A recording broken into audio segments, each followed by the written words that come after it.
I'm so thrilled to have you all here. I'm David Snyder, as Lil said, the Director of Learning and Community Engagement. If you guys could just take a second too to silence these things for a quick second, just to double check. I'm really glad we're doing this as a live event. It's kind of amazing to have people like yourself, Dava, at the Peabody Essex Museum. It means a lot. It means a lot to me. It means a lot to the entire staff and community here at PEM. It means a lot to have you all here. I just wanted to quickly say, with PEM Reads now, we are doing live author events like this, in addition to the online book club, where we're reading Moby Dick together across the course of a year, tied to our exhibit, Draw Me Ishmael. And we will be doing another one of these December 15th with the author Joan Wickersham, about her new book of poetry called No Ship Sets Out to Be a Wreck, about the Vasa wreck off Scandinavia. Joan will be here, and we'll be selling copies of that book that day. In case you don't know, Dava's book is for sale, and we'll be selling it afterwards. And then January 12th, Nick Nugent, who's a Brit, will be coming from the UK to talk about his new book, The Spice Ports, about the global spice trade, and specifically Salem's role in all of that. So that's January 12th. And these are all free events that you can attend as part of your attendance here at PEM. So, Dava, I want to read a little bit of your bio just to catch everybody up if you're not familiar entirely with her career. Dava Sobel, a former New York Times science reporter, is the author of Longitude, Galileo's Daughter, The Planets, and A More Perfect Heaven. She has also co-authored 6 books, including Is Anyone Out There?, with astronomer Frank Drake. A longtime science contributor to Harvard Magazine, Audubon, Discover, Life, Omni, and The New Yorker. She currently edits the Meter Poetry column in Scientific American. I noted this fact. Her acclaimed book Longitude went through 29 hardcover printings before being reissued in October 2005 in a special 10th anniversary edition with a foreword by astronaut Neil Armstrong. She's won many awards, including the 2001 Bradford Washburn Award from the Boston Museum of Science and the 2014 Cultural Award from the Edward Rhine Foundation of Germany for, quote, using her profound scientific knowledge and literary talent to combine facts with fiction by merging scientific adventures and human stories in order to give the history of science a human face. And on the list of facts, I thought perhaps most notably and most cool, an asteroid in the main belt between Mars and Jupiter has been named 30935 Dava Sobel.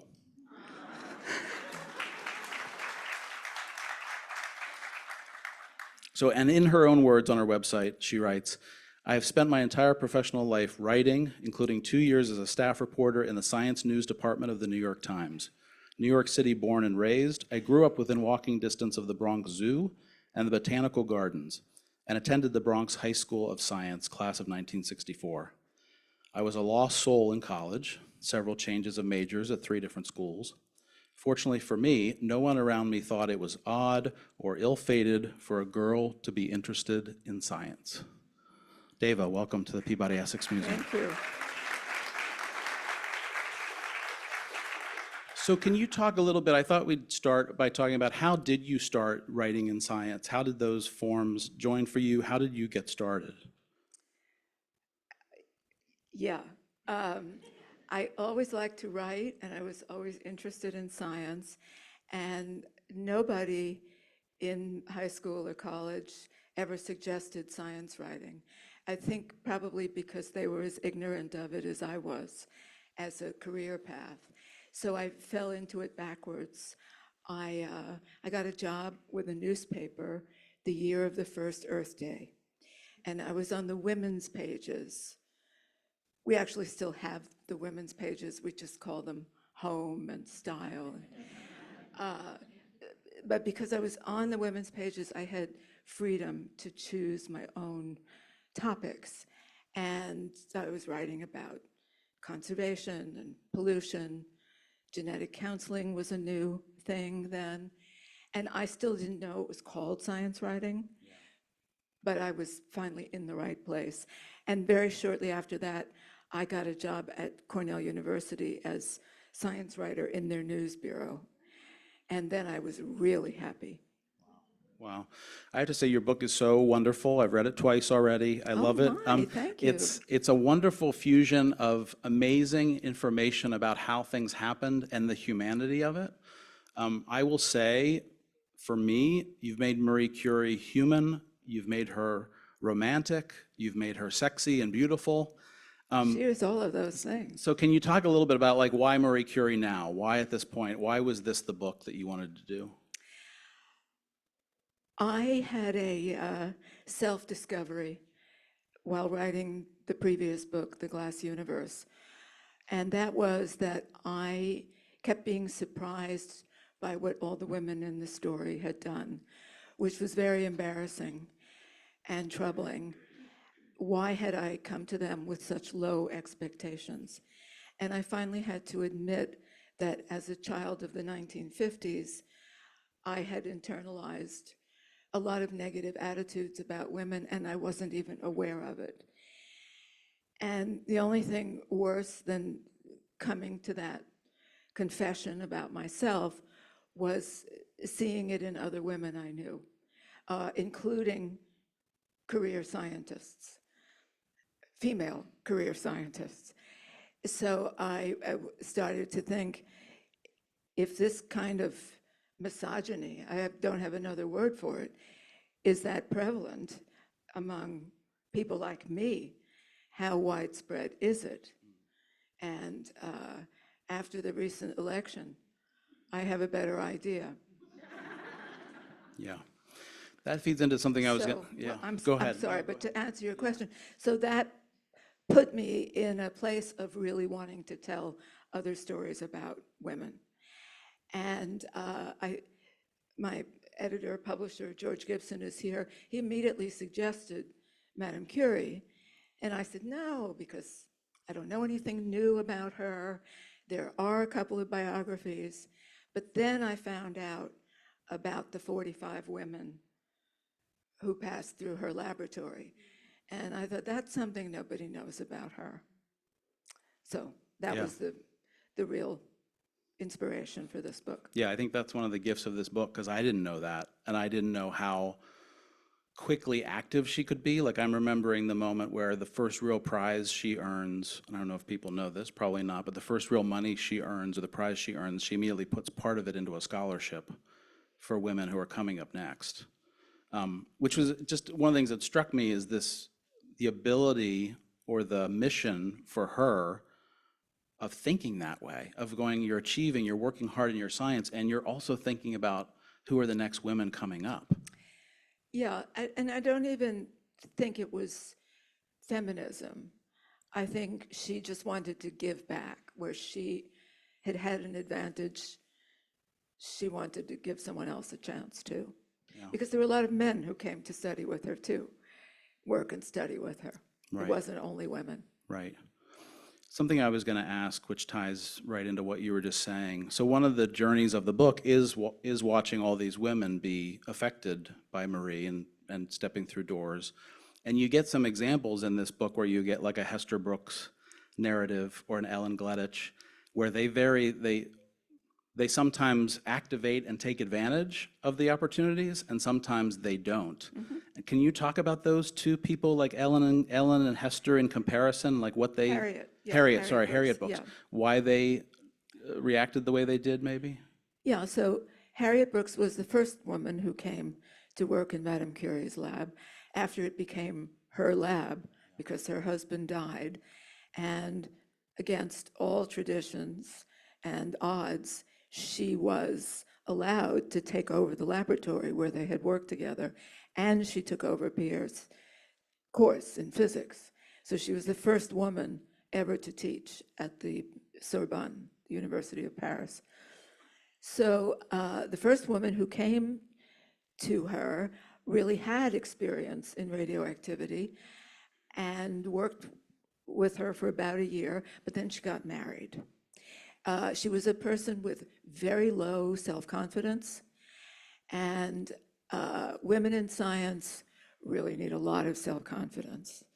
I often think of the Ginger Rogers joke. She used to say she did everything Fred Astaire did, but backwards and in high heels. And the women in science have to do it upside down too. So Harriet not only dropped out, she was considered, after Marie Curie, the most accomplished woman in the new field of radioactivity. She got married, and then she convinced herself that women really didn't belong in the lab and that women were ill-suited to scientific work. They didn't have the manual dexterity, they didn't have the right attitude, they couldn't keep all the things in mind.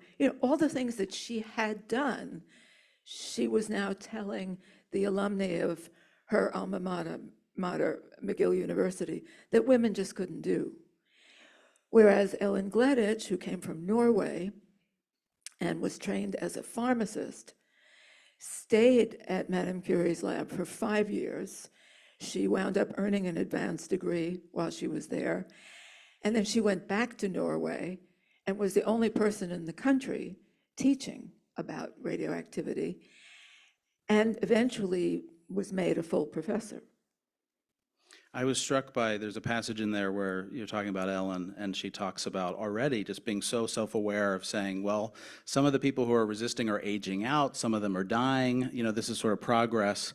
And then in that one speech she gives, she talks about all the great things she gets to do with her life. When she says, I make great omelets, and I play tennis, and I da-da-da. I've lived long enough in France to know that cooking is a great and important art. Yeah. But it just felt like a window into because in part she was brave enough to go through that door, she was able to also publicly reflect on how rich her life was because she had that freedom. Also, during World War I, when all the men in the lab were mobilized, and Marie herself was driving an ambulance, Ellen agreed to come from Norway and work in the radium factory, which meant she had to cross bodies of water that were full of German submarines. Wow. I feel like your bio and Marie's bio should give great hope to young people, because I'm struck when you said, I was a little lost in college, changing subjects. Totally lost, yeah. And Marie Curie, I remember the passage where she's writing, I think, to her family, and she's still caring for children and kind of going, I don't know what I'm going to do with my life. I don't know when I'm going to learn anything besides just from a book. And I look at you both and go, wow, you had a lot of amazing things ahead of you. She's really a great figure for now because she lived through so much adversity herself, faced so many seemingly insurmountable obstacles, and somehow she got over them all. And I meet so many people who say that she's their heroine, and not just women, not just scientists. I was going to ask, what do you think made it possible for her to become herself? What do you think were the ingredients that when she was able to do it? She had tremendous support from her family. So even in the late 1800s, nobody told her she shouldn't try for a higher education. Her father and older brother both thought she deserved a university education, even though this was impossible in Warsaw because women were not allowed to enter university. So she got herself to Paris, where she could go to school, and then she excelled, even as a foreign student for whom French was a second language. She managed to get top grades in her classes. So her drive, her willingness to work and study, and then her marriage to Pierre was really a loving, happy marriage. And then there was, of course, terrible grief at his death. But because they had worked together and shared the Nobel Prize, she was world famous. And that helped her become the first woman to direct a laboratory and teach at an ancient university. And that drew people to her. And she was also able to turn the very poorly equipped laboratory where they had started into an internationally recognized institute, because during her lifetime, radium, one of the two elements she discovered, was considered the cure for cancer. So she was a great humanitarian, famous not only in physics and chemistry, but medicine.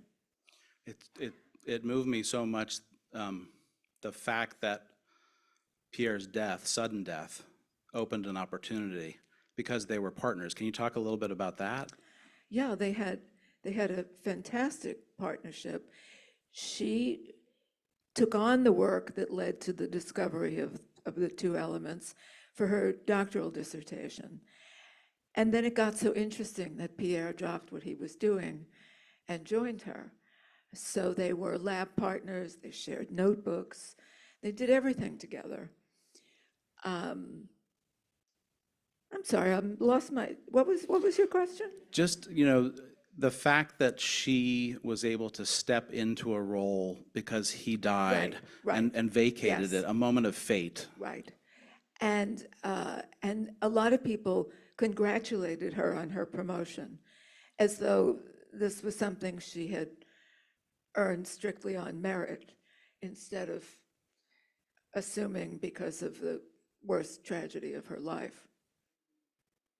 It does just strike me as somebody who the fates and the universe and all these things put these steps in place for her to be able to do what she did in extraordinary ways. And that amazing grief moves me so much that she had that advantage and that opportunity, but it came with such a deep price Yeah.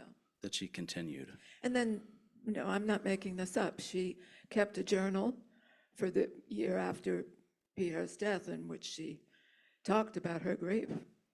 Can I have you read one page? Sure. I have it here. I just wanted the opportunity in some of this to hear your voice. So page 53, if you read that page starting at the top. In May, Marie communicated this important result to her father. "And now you are in possession of salts of pure radium," he replied. "If you consider the amount of work that has been spent to obtain it, it is certainly the most costly of chemical elements." This was true, yet the professor seemed unable to grasp the wider importance of his daughter's finding. "What a pity it is," he continued, "that this work has only theoretical interest." Days later, when a telegram informed Marie that a sudden illness had stricken her father, she hurried to Warsaw, but arrived too late to see him alive. She clung to her siblings at the funeral, and in September, she went again to Poland to reaffirm the family closeness. Having demonstrated the reality of radium, she spent the next several months preparing her doctoral thesis, describing her years of researches on radioactive substances that had since given rise to a scientific movement. On the day of her dissertation defense, June 25th, 1903, she appeared at the Sorbonne Students' Hall wearing the new black silk and wool dress that Bronya, visiting for the occasion, had made her buy. The family, Bronya, Pierre, and old Dr. Curie, sat at the back of the crowded room near a coterie of Sèvres students. Marie had invited these young women to attend in the hope that their presence would embolden her, and also with the goal of showing them where their own studies might lead. Do you want me to keep going? Just on to the next page. In addition to her mentor, Gabriel Lippmann, the three-member faculty jury seated at the oak table included chemist Henri Masson, who had supplied her with her earliest samples of uranium, and physicist Edmond Bouty. She stood before them, occasionally augmenting her answers to their questions with an equation or diagram sketched on the chalkboard. At length, they congratulated Madame Curie on her historic success as the first woman in France to receive the PhD degree in physics. Automatically, she became the first wife, as well as the first mother, to own that achievement. And although most of the audience remained ignorant of the fact, she was also the first person to defend a dissertation while pregnant.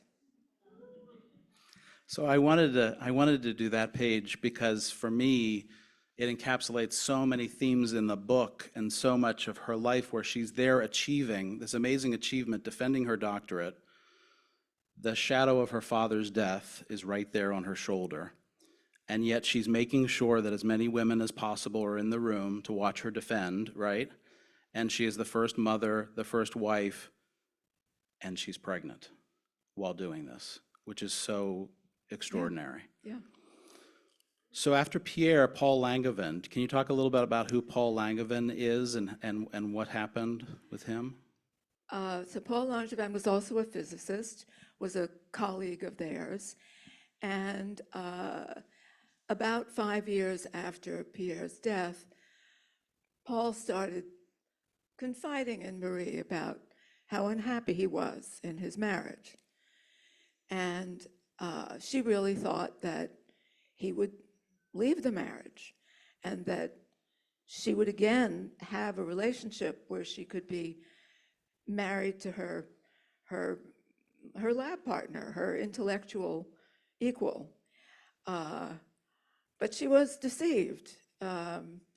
He did not leave his wife. Their affair was discovered, and there was a big scandal in the press. So much so that when her second Nobel Prize was announced, the Nobel Committee suggested that she not come to Stockholm to claim the prize. And there was even a scene, right, with the wife potentially, like on the street confronting her. Yeah. How did she survive? Like, that's one of the things I would think could have really damaged her and stopped her in her I'm career. sure it did. And It you did think, damage her. and how do you think she kept going? Was it because she already had the lab, because she had enough in place? She was the sort of person who kept going, no matter what. She was terribly ill for more than a year after these events, which probably the stress contributed to her illness. But nothing stopped her. Do you have a sense? Except the radium and the X-ray exposure. That's where I was going to go next. Yeah. Do you have a sense? So the book talks a little bit about, well, she didn't look well here, she didn't look well there, and I have a sense of she was affected by this throughout her life, right? Yes. And do you have a sense of that and how she kept going even through that? Yeah, so right away, they noticed that their fingers got burned, that this stuff really had an effect on tissue. And that's what got the attention of the cancer specialists. And it worked. But it also worked on normal flesh. And they had really no concept at the beginning of the variety of ills from radiation exposure. And they just constantly convinced themselves that they took a few days off, spent some time in the fresh air, everything would be fine. And it was also interesting. You know, it was hard to be doing this work, which gave them the first sense of the structure of the atom. It had tremendous implications across physics and chemistry. So were they going to just walk away from it? No. And it wasn't until the mid-1920s when the young women who used the radium-enriched paint to paint on watch faces, when they started dying, that's when people really became careful and started protecting themselves. But even worse than the radium was her X-ray exposure, because all through World War I, she took X-ray units to hospitals, to the front lines, and she was just X-raying wounded soldiers all day long in a cotton smock. And there was the millionaire too. Can you talk about what he took the radium for? Yeah, well, he had nothing to do with her. Right. You know, there was this sense that if you drank radium, it would make you really sexy. And you could buy Radithor. It really contains some radium. And he would take it And every he day, right? drank For his 3 virility. Drank 3 bottles a day. Yeah. And then when he died, now we go, yeah, you died because you took radium every day. Yeah. Yeah. You talk in there, there's a lot of passages, quotes too, about how beautiful she looked when she was working, how Well, she's, these were quotes from the people who worked with her, that she was a very sad-looking person. Everybody commented on her sadness, so that when she smiled, which was not often, it completely transformed her. Several people commented on that. yeah, which she tended to do while working too, right? Like Yeah, the there was a work made sense of her like, happy. that's where she went, that's where, when she was happy. Yeah. There is some very brief film footage of her when she was at one of the Solvay Council Yeah, meetings. So these were elite physics meetings, invitation only. And for about 20 years, she was the only woman invited to these meetings. And there is some film footage from one of them. It was in the 1920s, and you see her come out of the building, and she's just lit up from these discussions, just looking very, very happy. Yeah. that's another, like, it's another parallel that struck me about you and Marie Curie is the joy of work, because clearly, like you've written about loving research. Yeah. Can you talk about your process as a writer or like researching this book? How long did it take? What do you do? How do you dig in? Yeah. Well, this book coincided with the pandemic. So right away, I wasn't going to Paris. And fortunately, just about everything that has anything to do with Madame Curie has been digitized and is available online. Her lab notebooks, her letters, the grief journal, the notebooks in which she recorded the developmental milestones of her two daughters. You can read it all.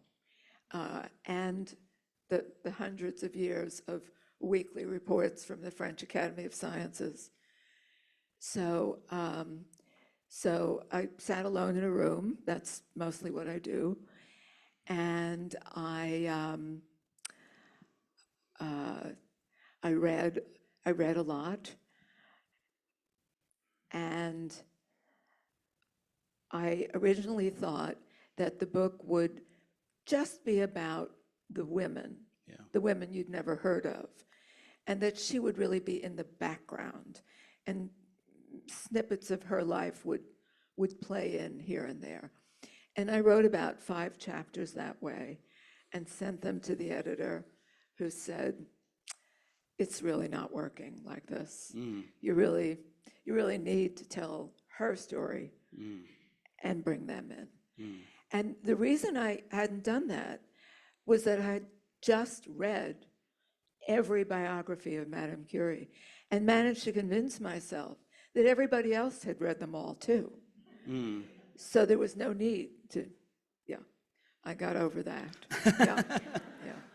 No, I think that, you know, the opportunity of this to really lay out her science Yes, from and someone that like was you. very important to me, to talk about what did she do in the lab? What was all this about? What was the process? And that was difficult because their understanding of an atom, an element, was very different Yeah. from a modern understanding. So, and looking at the periodic table, not as the icon it is now, but as a work in progress, where things remain to be discovered, and you could discover a new element. Yeah. That takes me, one of my questions is, you have this wonderful construct of each chapter having an element, right? And that tied to a person. Yeah. Did you strictly try to find the people and elements that really fit, or how did you think about that while you were building it? Yeah, well, each chapter is named for a person. So that was fairly easy, where they come in, or who's helping her. Yeah. They're not all women. And then I really wanted an element also in each chapter. Yeah. And yeah, it was, well, which element makes sense, or which element is important to what's going on in this chapter. And I think it's pretty clear in every case why the choice was. And it makes a little puzzle. Yeah. No, it's wonderful.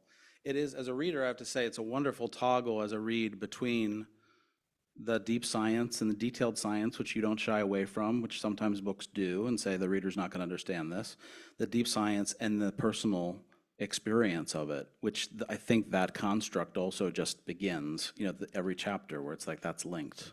Right, right.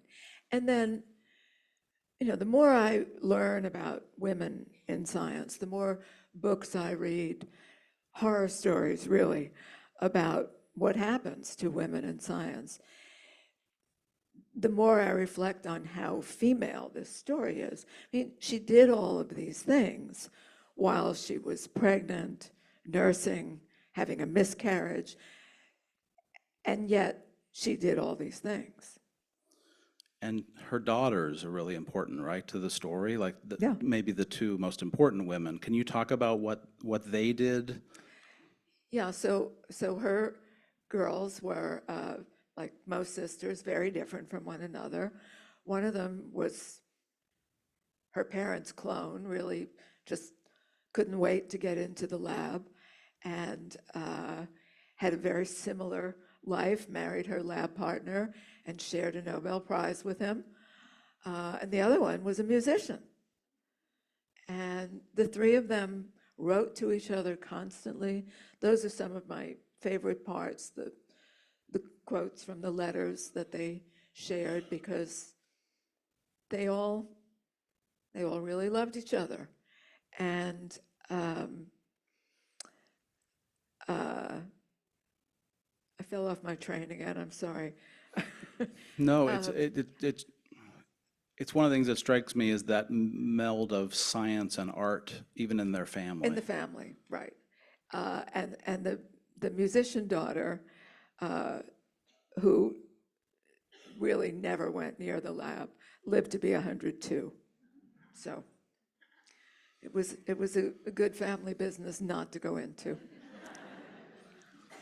I was struck too by a lot of the quotes in here that are just poetry from these scientists, talking about their laboratory, talking about their discovery, their sense of experimentation. And it struck me again of the day when science and art were quite intertwined or recognized. Can you talk about that a little bit? Yeah. And scientists are very passionate about their work. I find people often are surprised to discover that scientists are really human beings. There's this sense that they're not, but they are. And sometimes they're irrational and they do all sorts of things. And their writing, yes, their writing is admirable. I remember hearing Stephen Jay Gould once talk about Darwin's writing and how he would always have his students read Darwin's book. And they would always say, is this something separate that he wrote for the general public? Did he write a different book for his scientific peers? Yeah. And Gould would say, no, it's just very well written. Yeah. Yeah. Yeah, because it doesn't seem in these quotes too, which I urge you all to get and read the book. It's not like they're trying to be poetic, but their passion and poetry comes out in the way they describe it. Yeah. So I want to start to open it up. So if anybody has questions, I think Lil is here with a microphone. You can raise your hand and we'll jump around to you. Questions about Marie Curie, questions about the book, questions about Dava. Feel free to percolate on that. Anybody right at the top? Yeah, right down here, Lil. Sorry. Can you raise your hand again?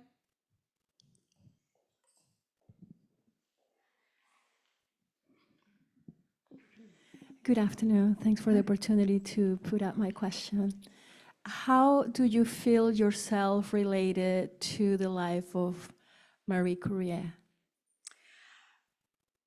As an admirer, really, I don't feel related to her, but having to spend the pandemic with her was fantastic.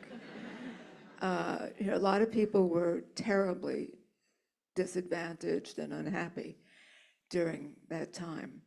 But I was with her, and she had seen all that and more. So that was great.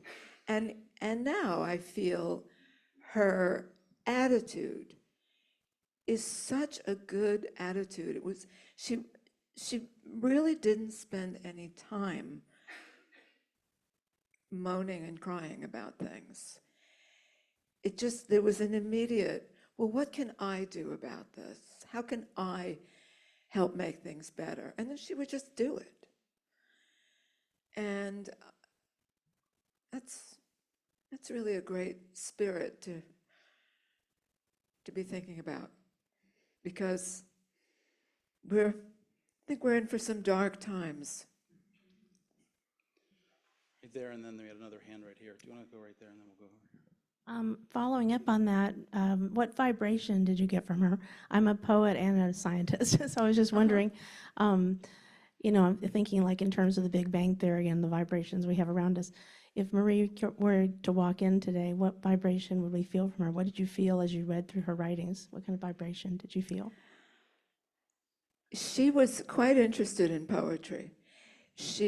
There were three great Polish poets that she learned in her childhood and memorized a lot. And her family wrote poems on special occasions. She wrote a poem herself. There's only one that I know of. I think her vibe would be very quiet for a great person who accomplished a lot. She was very plain-spoken and very practical. Yeah. I do edit this poetry column for Scientific American, and I'm always heartened at how many scientists submit poems. So, yeah. Got a hand So right you over should here. send me something.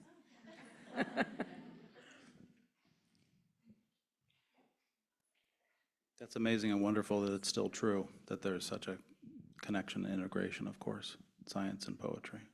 Yeah.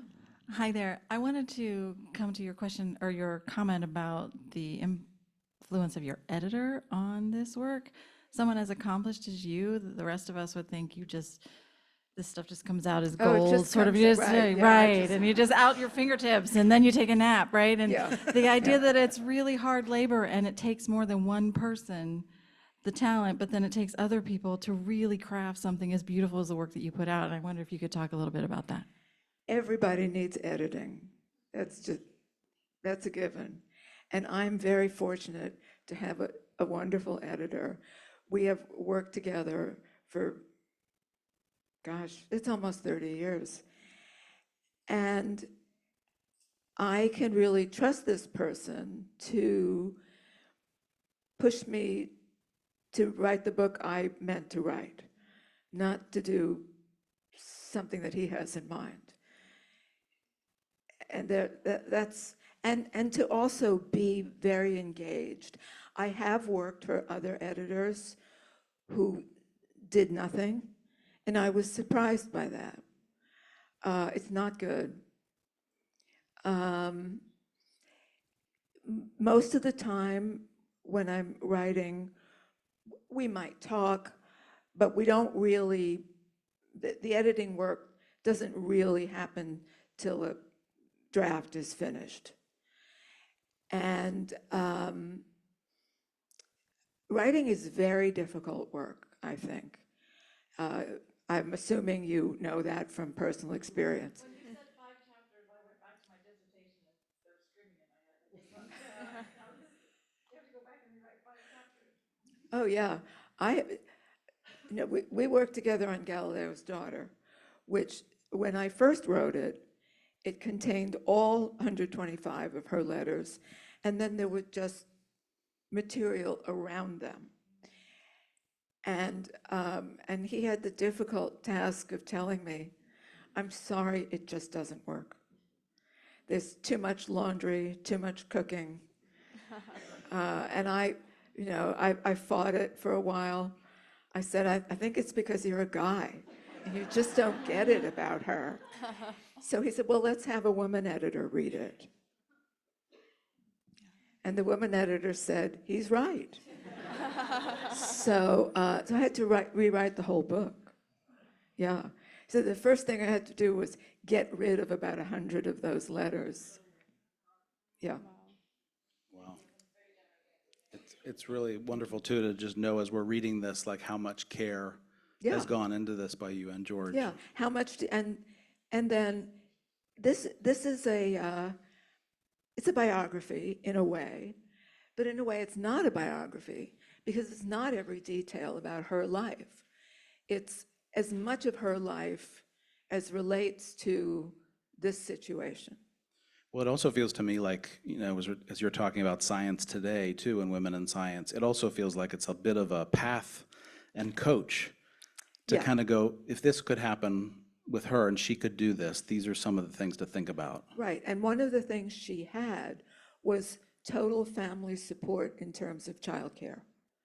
And that is a big hurdle for women scientists.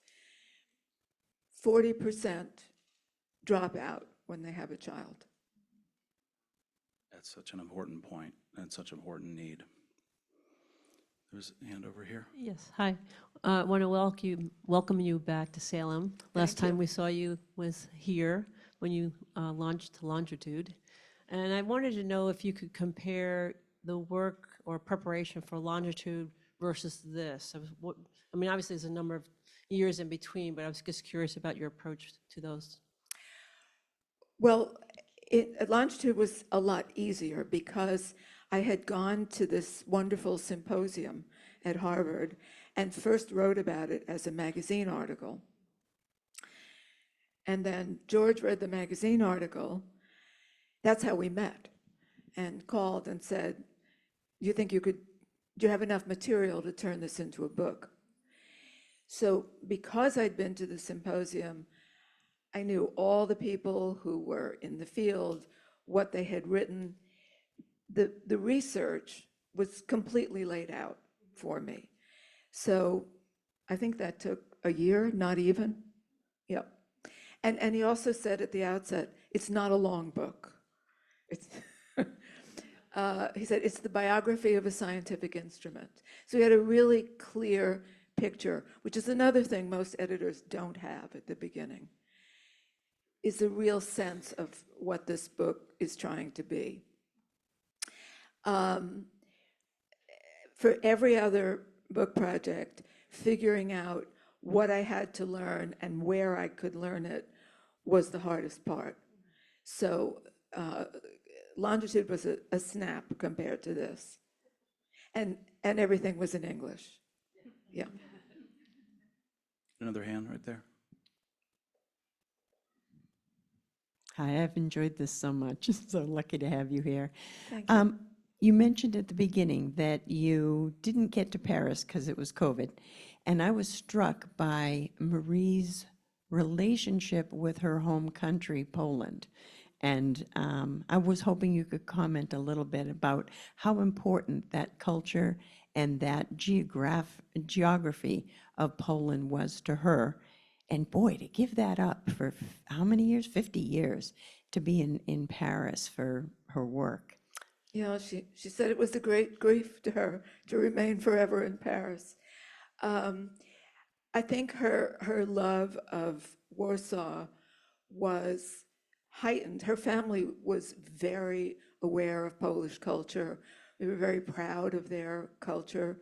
So she grew up in that. She was the youngest of 5 children. So there was all of this around her. And that part of Poland was completely under Russian domination, so that they couldn't express their culture. They couldn't speak their language. When she was in school, she had to speak Russian.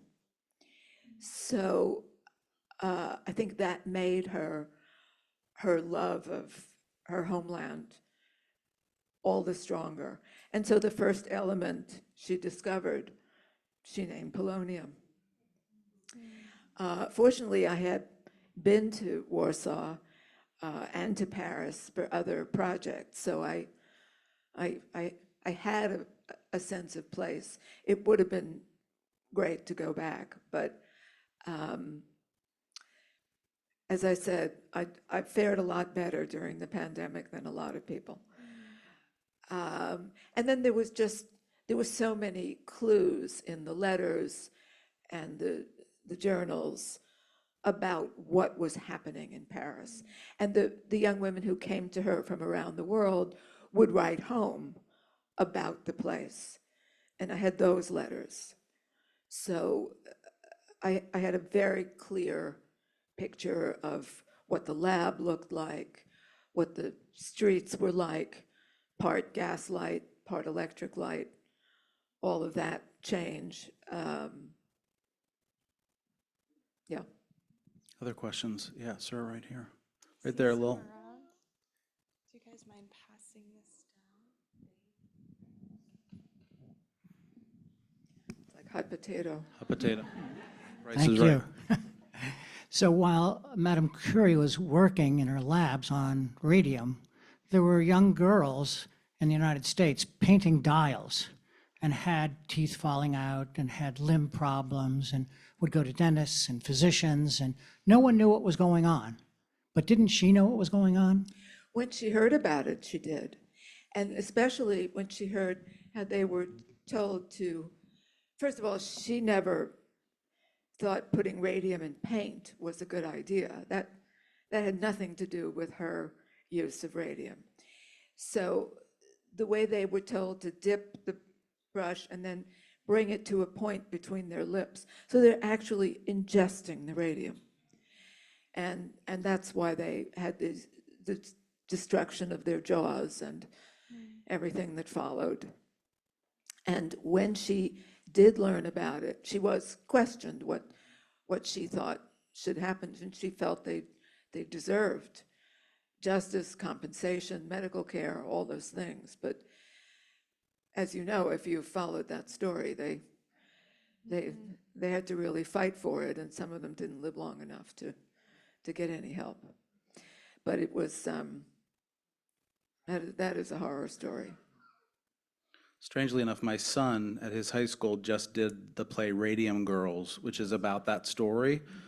Did the lighting for that. So while I was preparing for this, he was working on that. So there is that play too about the women trying to get some help. Other questions? Yep, back there, Lil.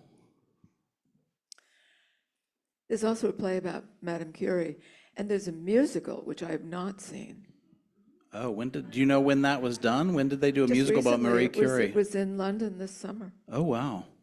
Okay, the next big Broadway hit. We'll have to go, we'll get a bus, and I'm just waiting to see what the show-stopping number is. Yeah. Thank you for being here today. My question is, of all the things that are in the book, what is the one thing that didn't make it into the book that you would share with us? That's a great question. Okay, I had a paragraph that I really liked, and one of the technical experts just gave me a really hard time about it. So Paul Langevin was a physicist, as we've said, and he was very familiar with Einstein's theories. And Langevin was the one who came up with the twin paradox.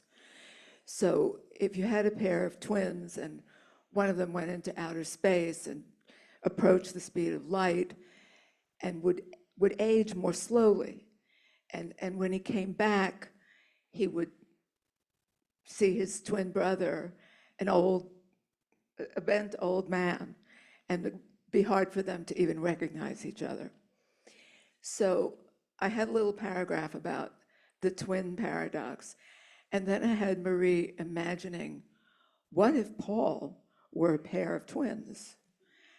And one of them could stay in the unhappy marriage, but the other one would be free to vault into this new life with her. But I agreed it was a stretch, and I took it out. Dang, can you email it to all of us? Because I really want to read that now, right? Like that's on the, can there be a B-side to this book? And be like, these are the excerpts. You should sell that, George. It would sell. You got it right here. So my question is about the guy you were just talking about, the one that she had the affair with. Langevin, yeah. Did he suffer any consequences? What do you from- think? No, I think he didn't, but did she go to the Nobel Prize? She did. She did. Good She for her. did. She went to collect her prize. She took her daughter and her sister, and yeah. Yeah, she was, right, she was an amazing She thing. I mean, said- like, no, she- I'm she coming. stood up.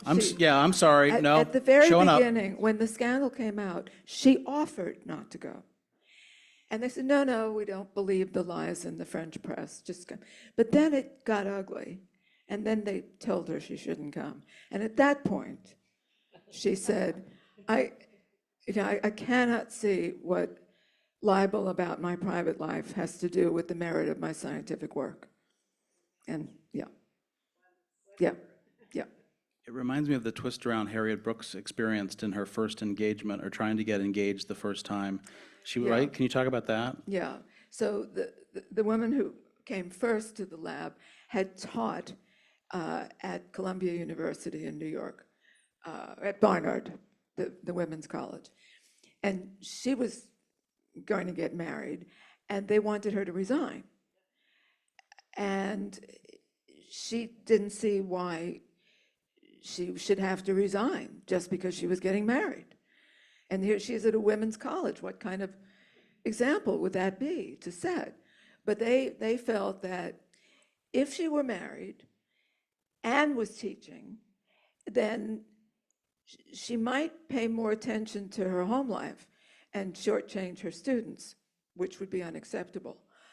But if she really focused on her students, then she would not be a good wife. And that was not acceptable either. So she had to resign. Yeah, that double bind is just like the patriarchy is really That's what I said, backwards in high heels. aggressive. Yeah. George? Do you have a question, George? Yeah, This is George Gibson, David's no. wonderful editor. And the reason why that juicy passage is not in the book. So, yeah. yay, boo, Well, yay, it boo. wasn't not. George. Oh, it wasn't George. He was a I'm sorry. I'm technical slandering expert. George here. It wasn't He was George. one of the scientists. I yeah. actually think I would have enjoyed that passage. So, and more to your point about Paul Langevin, not only did he not get any grief for having an affair with Madame Curie, he later had an affair with another woman, and she had a child, and he got no grief for that either. Yeah. Talk about triple standards. Yeah. So the question I have for you is when you were writing Galileo's Daughter, you often referred to yourself as being in the convent. And particularly when you were rewriting it the whole second time, we would sort of joke and say, how is it I'm in the convent. Yeah. So in this case, you're in the laboratory. And I just want to push a little more about the work you did to understand both physics and chemistry. I mean, you spent years writing about astronomy and the universe. That's out there. This is as deep a world, an interior world, as is that an exterior world, and enormously complicated. And obviously, you're not a physicist, you're not a chemist, but you learned a great deal about it, and to be able to write the story. Talk a little bit about that process, because that's a huge challenge. Yeah. It was very hard, but I was highly motivated. Also, I had a really good high school education. I was a lost soul in college. I did a lot of theater history. But the science grounding that I had at the Bronx High School of Science was really terrific, because I took science courses at university, and they were often not as good, and the equipment wasn't as good as we had there. And then being interested in science, I'm always reading about it. So I have a sort of understanding about a lot of things. But this really meant reading a lot of history of chemistry, history of the periodic table. Just there were a lot of processes that she mentioned in her scientific papers that I didn't know what those processes were. And then when I try to learn about them, because they're not done anymore, you don't really find out about them. So it took going through things numerous times before it started connecting. Um, And then, and of every cour- now and then I would have a day of saying, oh, and that was very satisfying. Yeah. and then, of course, I would then ask you, can you go into a little more depth about this? And you'd say to me, give me a break. No, my favorite one was at one of the Solvay councils. I had said that an entirely new kind of mathematics had to be developed for these questions, and all the people who had worked on the new math, were at the meeting. And George put one of his questions in the margin. Can you explain what that new mathematics was? That's when I said no. Other questions? Yeah, right there in the middle. I'll just say too, while we're doing that, your work ethic and drive blow me away. Like, it makes me a little breathless, all the things that you do. Can you briefly talk about like what gets you going in the morning, or how do you do all this? Yeah, well, I really love what I do. So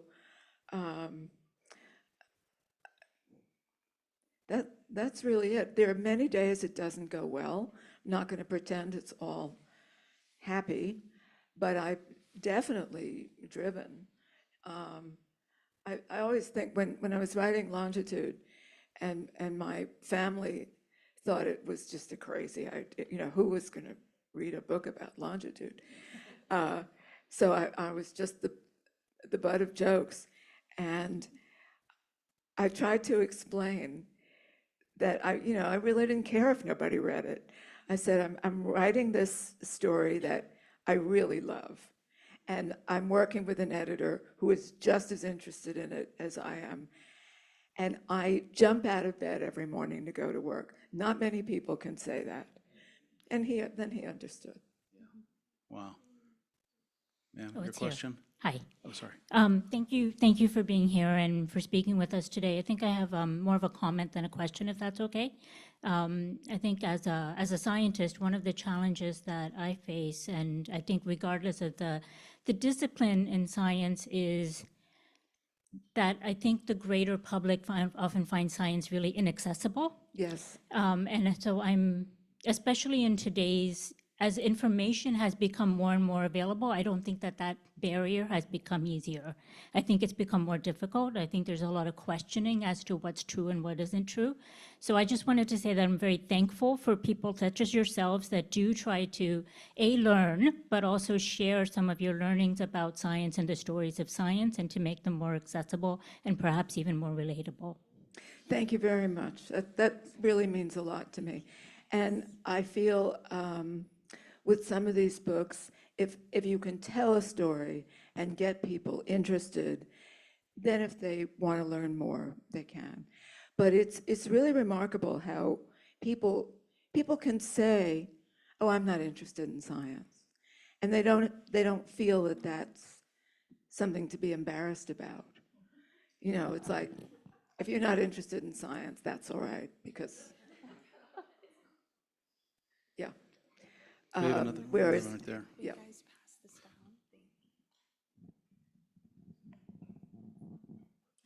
Can you talk a minute about the process of leaving one of the people that you have spent so much of your life learning about and transitioning to another one, and who you might be transitioning to now? Great question. Great question, yeah. So it's a little like postpartum depression. No, I'm serious. It really feels, when you're actually finished and the book has gone through editing and you can't touch it anymore, really. It's very sad. It's kind of exciting, but it's sad. And I don't always have another thing in mind that I know I want to do. I don't have another topic in mind. I'm wondering whether I can take on another book project at my age,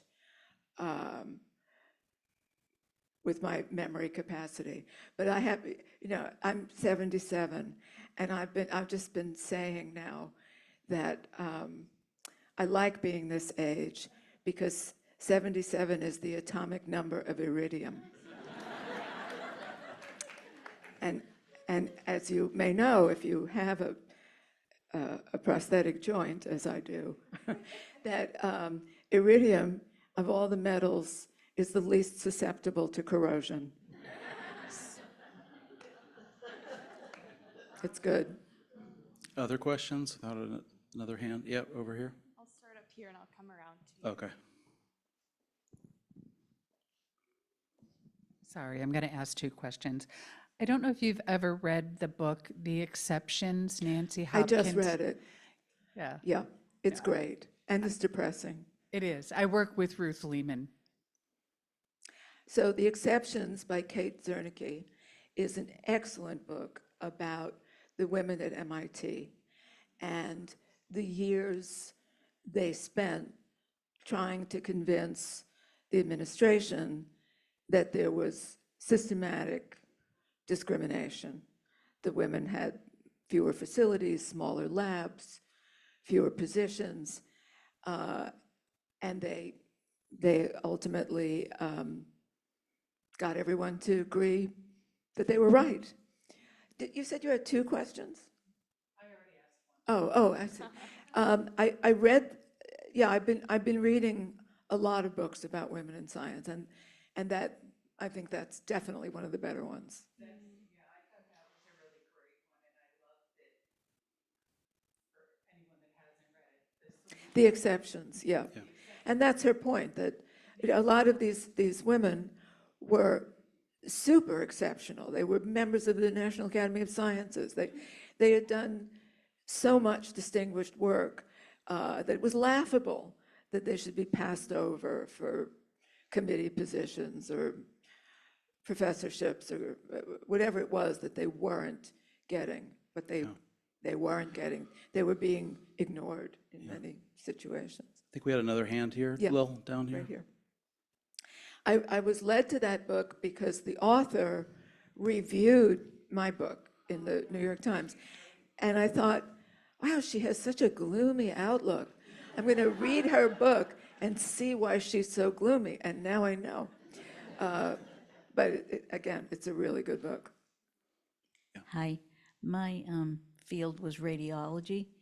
And just as a side note, when I applied for radiology schools, I was 4'10" and weighed about 85 pounds at the time.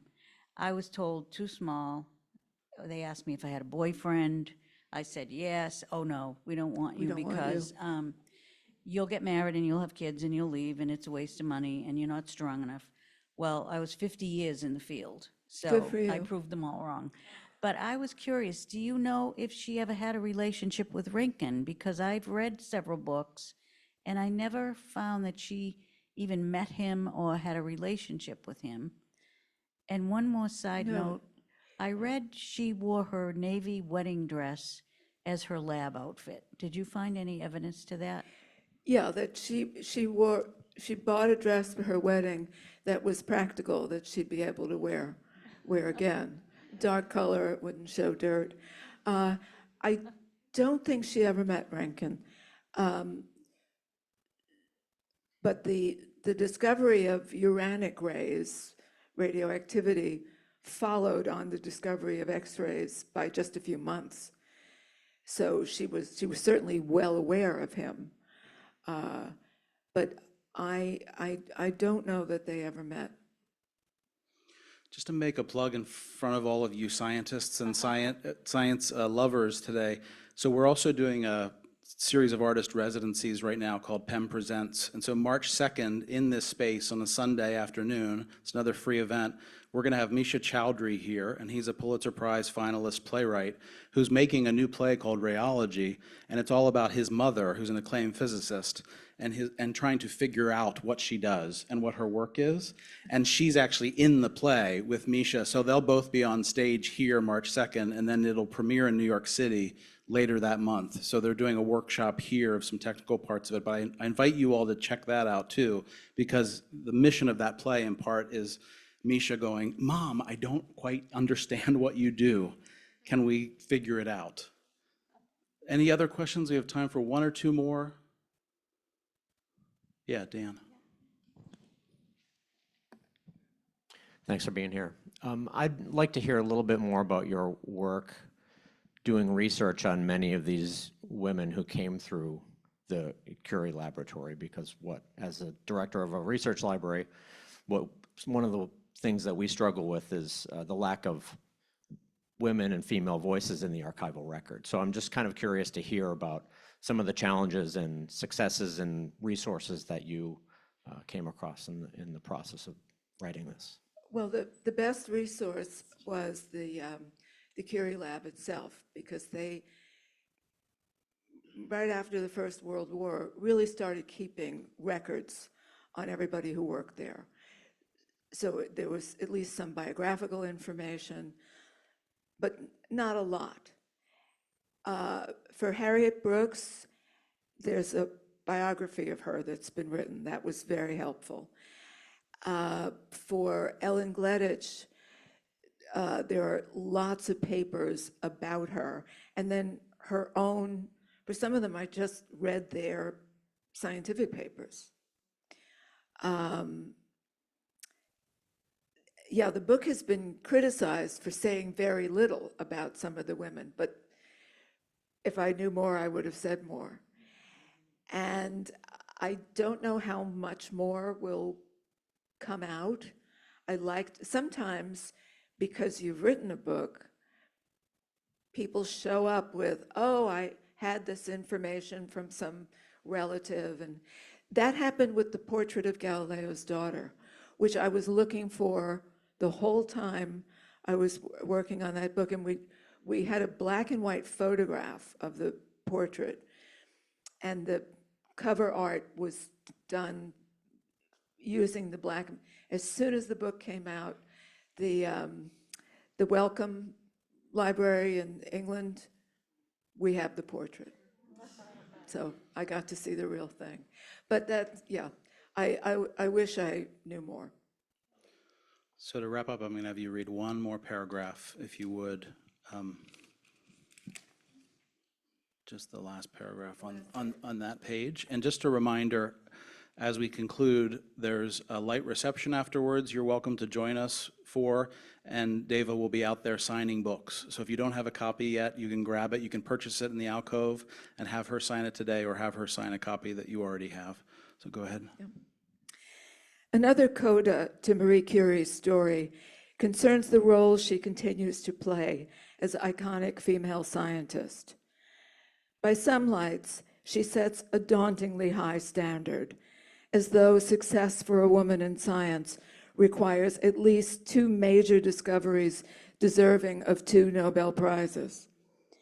But she herself stood ever ready to explore physics with children, to train young ladies how to teach science to girls, to make X-ray technicians out of women with rudimentary schooling, and to open her laboratory to those who chose to join her in the pursuit of science as a way of life. In this spirit, she inspires followers to seek the happiness she found while pacing near the stove in the old shed, trying to figure out how nature works. Thank you.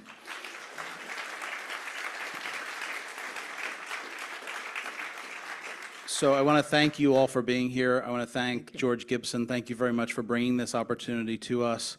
And mostly, I want to thank you, Dava, for all your work, for being here today, and for this extraordinary book. It means a lot. If there's any thumb on the scale, I would say yes to another book, but it's up to you, right? But I just so appreciate you and your work, and thank you. It's really a gorgeous piece of work. Thank you. Thank you very much. Thank you all. We'll see you out there.